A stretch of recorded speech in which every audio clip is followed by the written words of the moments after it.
The I80 Harvest Tour and Ag Day is brought to you by Case IH. The Farm All has been the iconic partner on the farm for generations. Come celebrate a century of Farm All, the one for all, at farmall100.com. And by AGI. At AGI, we spend a lot of time focused on our product details, making sure you can store your grain how you need to and move it when you need to. Learn more at aggrowth.com. And in Iowa, farmers are making great progress as well, with 62% of the corn out of the field. That's 15 points ahead of normal. Soybeans are at 83% combine. That's 16 points ahead. Now, harvest results have been mixed with spotty rains, as we found this week on our I80 Harvest Tour.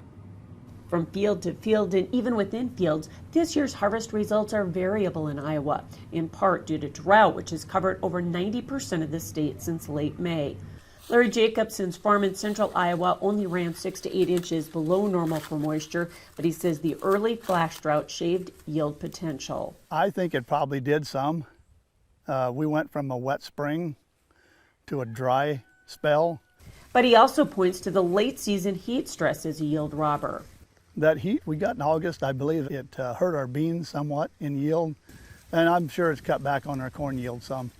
As hot as it was for heat index and temperature wise for about 6 days there, it was miserable.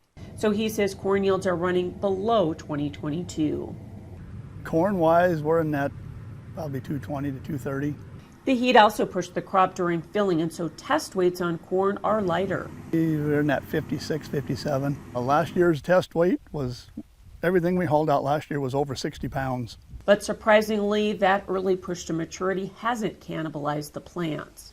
Our stock integrity is great. We haven't seen any ear drops. We don't have any corn that is not standing. I mean, it's all standing very well for us. The soybean harvest is done at Jacobson's farm, and he says that crop also ran below their farm averages. Beans were in that, 60 to 65 bushel range. For the last couple years, we've been up about 5 to 7 bushel better. USDA has Iowa corn yields pegged at 199 bushels per acre, just a bushel under 2022, with soybeans only a half bushel lower at 58. Jacobson thinks that's about right, even with the severe drought in eastern Iowa. There's going to be areas that have been hit hard. I mean, there's still drought. We've got what they consider our area a light drought, and there's still areas that are extreme drought. So it just depends on where you're at and how the weather affected you.